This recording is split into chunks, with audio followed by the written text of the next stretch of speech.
I want you to imagine for a moment a person who has screwed up at work in such a way that will severely adversely affect his employer. And his boss finds out about it and confronts him and asks him, did you actually make this mistake? And in that moment, he experiences an emotional blender of anxiety, fear, and maybe even a bit of vanity as they conspire against his moral compass. And in that moment, he is strongly tempted to lie. But in the end, he doesn't. He comes clean and confesses his mistake in spite of that strong emotional urge to lie. Now, let me ask you something. Because he had a strong emotional desire to tell a lie, should we then consider him a liar? Is that a fitting descriptor and identifier? Okay, let's consider another example. So there's a crowd on a beach, and a weak swimmer is suddenly getting swept away into the sea by a riptide. And the closest person to her on the beach sees what is happening. And in that moment, he experiences two conflicting impulses, very emotionally construed. One is to race out to rescue her and to be a hero, primarily motivated by vanity. The other is to protect himself and avoid danger, primarily motivated by fear. In the end, he stays on the beach and he watches someone else run out to rescue her. And the question again, because he had this strong emotional desire to be a hero, would we be accurate in our assessment of him if we concluded that he is in fact a hero? Okay, one more. A married woman is approached by a male colleague who, by most standards, is objectively physically attractive, or at least that's what I've been told.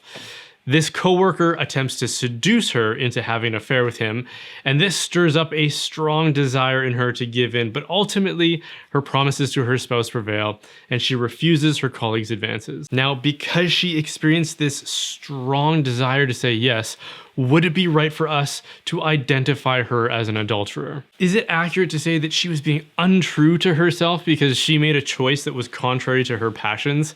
How should she be judged? By her temporary emotions, which all emotions are temporary, by the way, or by her choices, which actually have permanent effects? I hope that if you answered these questions the way that I do, it reveals for you that we are defined by our choices, not our emotions and not by our desires. That is, unless we choose to submit to our emotions and appetites, which is again a choice. The thing that you choose to do more than anything else will shape who and what you become.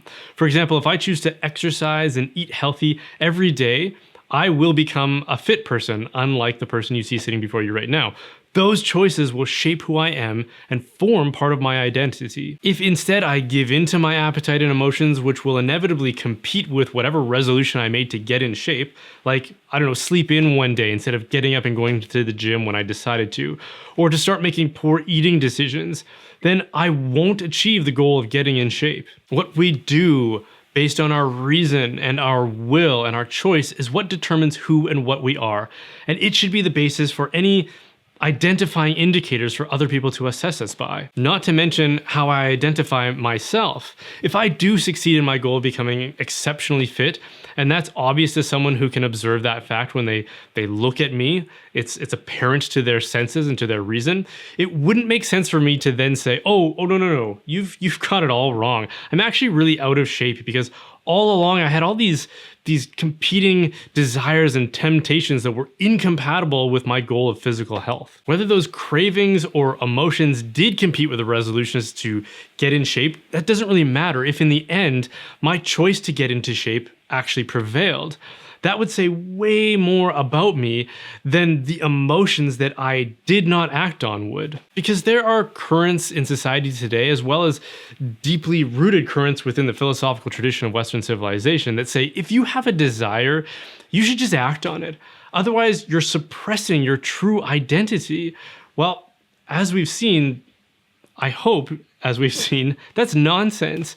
Your true identity is up to you to decide, and it's based on the innate ability that everyone has to make ethical choices. And ethical choice is what happens when you are faced with two or more alternatives that you have to choose between. And your choice will be influenced by your desires, your emotions, your fears, your reason, and your moral conscience. But whatever wins out in the end, the consequences of that choice will be based on the choice, not on the motives that were not acted on. It is our choices that literally matter the most, and we always have a choice. Your emotions, your desires, your cravings, your appetites, these are occurrences. These are accidents that happen to you, and they fluctuate with more inconsistency than the weather. Something you desire today, you may not tomorrow, or you may desire something that is completely incompatible with the thing that you desire right now. But if you submit your will and your intellect to the demands of your emotions and your desires, then your resulting identity, whether it's a self-identity or the one that people shape for you based on their perception of you, it will be as inconsistent and as incoherent as your emotions and desires are. So as far as I can tell, we have two choices. We can become the sum of our choices, or we can become the sum of our emotions and our appetites, just a walking appetite. The difference is that your choices should be based on your reason, and if your reason is formed and followed, your choices will harmonize with one another and with your own human nature. Your appetite and your emotions, if followed, will navigate you into a life of chaos, regret, and incoherence, and that will be reflected in your mental and your spiritual condition. Again, you always have a choice. It is what makes you most uniquely human. You are under no obligation to genuflect to the will of your temporary emotional condition, or worse, to base your entire identity on desires that have absolutely no authority over your innate human dignity. Hey, thanks for watching that. If you made it this far, it's either because you fell asleep or because you really like me. And if it's the latter, I feel okay asking if you would consider helping me out by subscribing, liking, sharing, and if you really like me, consider supporting my channel by joining the reinforcements, where you can get opportunities to interact with me and others personally. You can sign up at brianholdsworth.ca. And if you're looking to buy or move, consider using Real Estate for Life. They are a network of real estate agents that will share your pro-life and pro-family beliefs, which are pretty important when it comes to making a big decision like finding a house. You can find them at realestateforlife.com.